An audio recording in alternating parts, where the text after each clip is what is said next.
Good evening. Yeah, I'm watching listening to these motivational things, and really got me to thinking.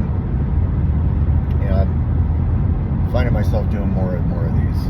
It's a diary. I mean, I chime in whenever I feel uncomfortable, whenever I'm feeling good, or any of that. I put those things on when I'm not feeling comfortable. You know, it's the 9th or the 8th. And I'm not where I need to be at work. Everything's happening, and I'm not where I need to be in one area of my life. That leads me into worry and doubt. Takes me away from trust and faith.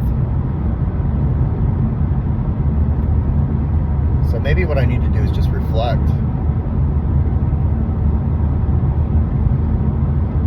I would spend so many times praying on the way home to just not have to go through the pain anymore. So many times beat up from the day. I remember one time I was sitting at my desk. I could hear the laughs. I'm sweating. I'm tired. Worn out. And I'm just, all the thoughts in my head are just, you're not worth it. You're just a drug addict. You're a sicko. Nobody's coming to save you. Nobody's coming to help. And I put on this fake persona of, I'm okay. And I'd walk around and I'd make eye contact with people. And it's that look that people give you when they know you're not okay. It's like that confirmation that I couldn't give them. And I do that for 8 or 9 hours, sometimes 12 if I had to stay late, talking to a customer, knowing that even the customer can tell something's wrong. And in my mind, I thought they knew exactly what was going on. So that made the paranoia and the pain even worse. I would go in and deal with that, and I'd get in my car and I'd finally look at the car and breathe and say, I made it through the day. And at that moment, right then and there, I was already afraid of tomorrow, because I knew I wasn't going to feel any better. I'd feel a little bit better tomorrow, but it was going to be the same thing. And I'd be afraid. I'd put on these videos, I'd put on the sermons, I'd put on all this stuff to just get it out of my head. And it wouldn't leave my head. I would just think about how terrible it is. And then I'd make it to Wednesday or Thursday, which is my Wednesday. I'd finally feel a little better.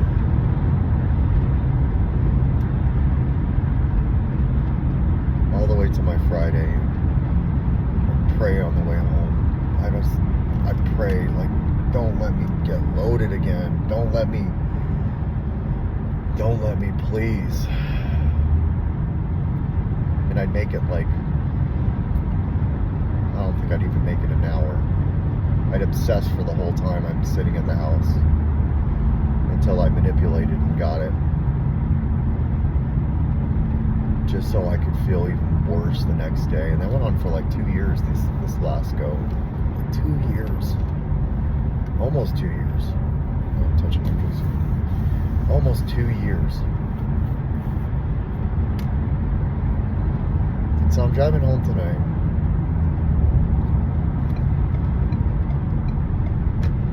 And I'm in my head.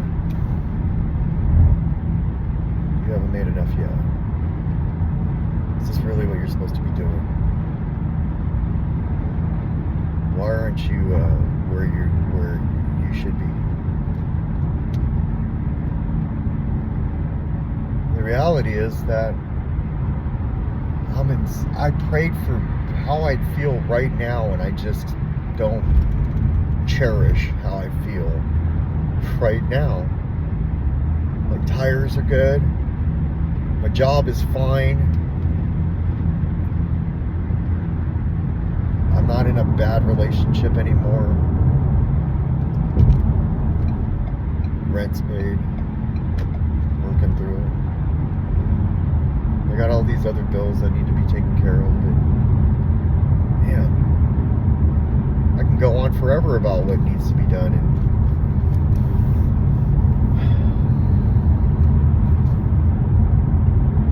forget about how grateful I am where I've come, how far I've gotten, where I was. It's so easy to get wrapped up in what's not versus what is. I never have to feel like that ever again. See, and I don't say I'm never going to. I say I never have to. I learned that from other people. It's not something I made up. I never have to feel like that again. I can feel like this. Never have to feel like that again. Like just that in itself is freeing. Just that little, it's a lot. I call it a little, right? Because I don't have everything. But I have everything that I need right now.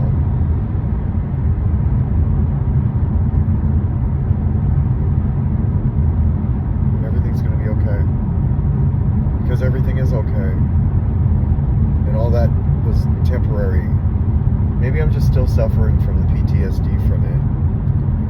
You know, you don't go through a huge battle and then just like a little bit afterwards not feel the effects from the battle. Like I get to go to the house, to their house, make food, feed them, love them, make a meeting, reflect, maybe get to bed a little earlier so I can get up a little earlier. I want to go to the gym before I go to work, and I won't be late to work. That needs, like, the focus can't be like get up a little earlier for work. And today I was late. I chose to get the kids ready, and I just didn't feel like they were going to get ready. They probably wouldn't have, and I was trying to make it easier for somebody. Made it harder for myself. Real hard. That was a tough talk. And it's not a talk that anybody should have to have with me. That shouldn't even be a conversation. It should be as simple as we don't even talk about that anymore. So that's my commitment to myself, you know, like to not have to have that talk anymore. That's something I can control. I could have just not done what I did. And it's not about I should have. I did what I did. And was it noble? Sure. Did it cost me? Sure. Did it affect my day? Absolutely. But it affected my day differently. Not in a way where like I was like, fuck him or what, you know, this or that. There was nothing wrong. It was all right. So, if you're beating yourself up, just remember, there was a time you'd have wished you were where you are at now. And if you're not in a place that you ever would have wished you were, there will be a time that you will get to the place that you are in the future, where you can look back on that and you're free from it. And don't lose that gift of desperation. Don't lose that feeling of like what got you where you are. Because once you do that, it's easy to slip back to even just a way of thinking that It doesn't help. I love you.